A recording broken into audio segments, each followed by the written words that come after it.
Okay, ഇന്ന് പുതിയൊരു വീഡിയോയിലേക്ക് സ്വാഗതം. ഇന്ന് നമ്മൾ പലപ്പോഴും ജീവിതത്തിൽ ഉണ്ടാകുന്ന ജീവിതത്തിൻ്റെ ട്വിസ്റ്റുകൾ പലപ്പോഴും നമ്മൾ അപ്രതീക്ഷിതമാണെന്ന് വിചാരിക്കും, അല്ലെങ്കിൽ ദൈവമേ എന്തുകൊണ്ട് ഇത് എനിക്ക് സംഭവിക്കുന്നു എന്നുള്ളൊരു ചോദ്യം പലപ്പോഴും നമ്മളോട് തന്നെ ചോദിക്കാറുണ്ട്.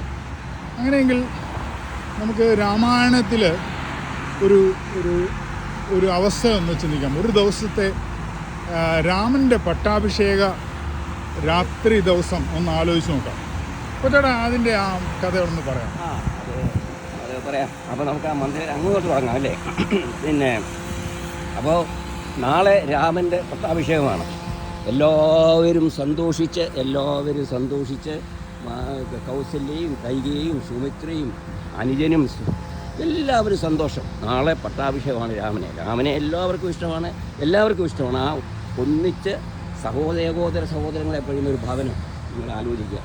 അപ്പോഴാണ് ദേവലോകത്തു നിന്നും സംഗതി പ്രശ്നമൊക്കെ തീരും. നമുക്ക് പറയണം, ശശിദേവിയുടെ നേരെ പോയി മന്ദരയുടെ നാവിന്മേൽ വസിക്കണം. ആകെ പ്രശ്നമാണ്. അങ്ങനെ നമ്മുടെ വികട സരസ്വതി എന്ന് പറയും, നാവിന്മേലോട്ട് കയറി പറയും. അങ്ങനെ മന്ദര ശരിക്കും ഈ അപ്പൊ ദേവലോകത്ത് മന്ദരയോട് ഈ ഇവർ തമ്മിലുള്ള സംഭാഷണം. അപ്പൊ അങ്ങനെ ഇപ്പം നമ്മളവിടെ ഇടപെട്ടില്ലെങ്കിൽ നമ്മുടെ മുഴുവൻ കാര്യങ്ങളും തന്നെ ഈ കറക്റ്റ് ടൈമിൽ ഇടപെടണം. അപ്പോൾ ആ കറക്റ്റ് ടൈമിൽ ഇടപെടുകയാണ് അവിടെ വിഷയം. അപ്പം everything happens four A reason എന്നുള്ളതാണ് വിഷയം. അപ്പോൾ അങ്ങനെ അങ്ങോട്ട് പോകുന്നു. അപ്പോൾ മന്ദര വരുന്നു. മന്ദര ദാസിയാണല്ലോ, കൂനിയാണ്. അവിടെ അങ്ങനെ ഒരു വിഷയമാണ്, കൂനിയാണ്.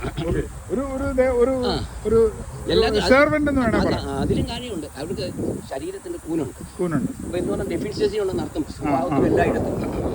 അപ്പോൾ അങ്ങനെ വന്നു. പിന്നെ സുമിത്രയുടെയൊക്കെ വന്നു. അയ്യോ നാളെ രാമൻ്റെ പട്ടാഭിഷേകമാണ് മന്ദരെ. അങ്ങനല്ല, ഞങ്ങളെല്ലാം എൻ്റെ പൊന്ന് തമ്പുരാട്ടി, എങ്ങനെ എന്തായി പറയുന്നത്? നിങ്ങളുടെ മകനാണോ രാമൻ? കൗസല്യയുടെ മകനല്ലേ? എങ്ങനെയാണെന്ന് പറഞ്ഞാൽ സ്വന്തമായി പ്രസവിച്ച ഒരു മകന് തുല്യമാകുമോ അന്യമകൻ? അവിടെ വലിയ ഗൂഢാലോചന നടത്തിയിരിക്കുകയാണ്.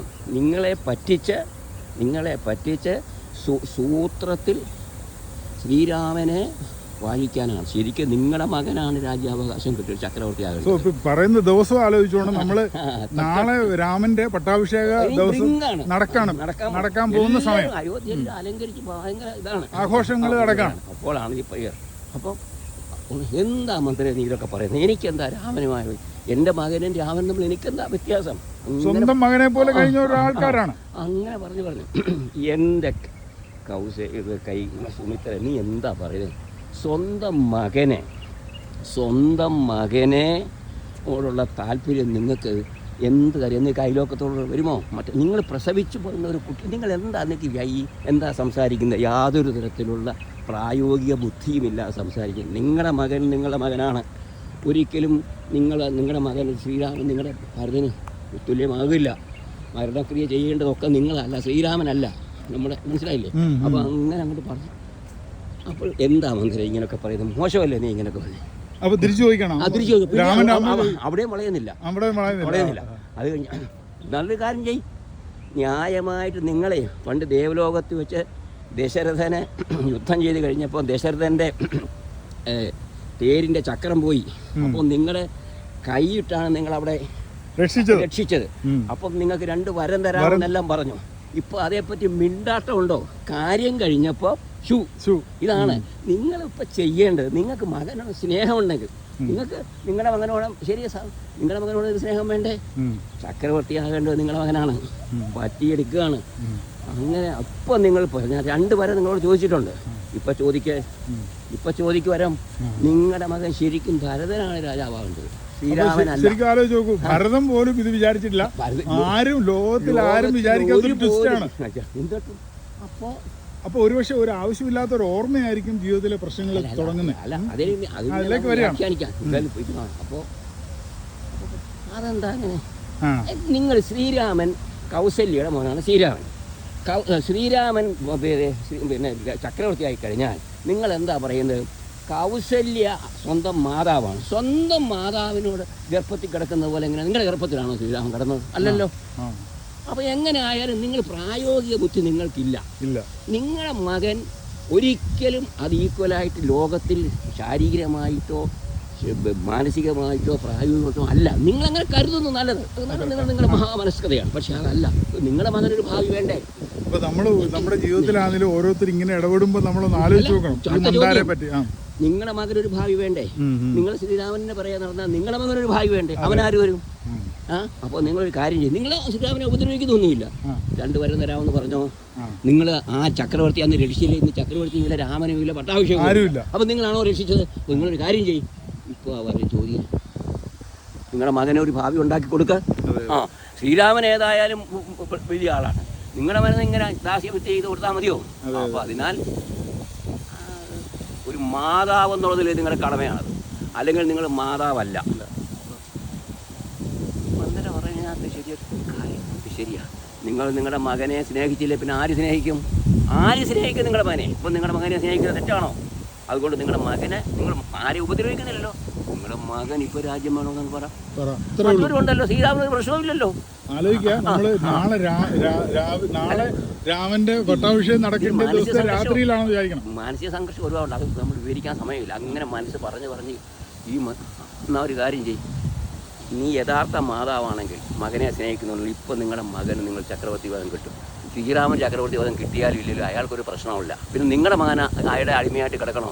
കുഴപ്പമൊന്നുമില്ല, അയാൾക്ക് പ്രശ്നങ്ങളുമില്ലല്ലോ. പിന്നെന്താണ്? നിങ്ങൾ ഇതെല്ലാം ശരിയാണല്ലോ. പോയി ചോദിക്കാം. ചോദിക്കാം. അപ്പോൾ പറഞ്ഞു, ഇപ്പം ഞാൻ ഇനിയും പോയി ചോദിക്കുന്നത് എങ്ങനെയാണ്? അതിനൊരു കാര്യമില്ല, ഞാൻ സഹായിക്കാം. ഞാൻ നിങ്ങളിവിടെ ഇരുന്നാൽ മതി.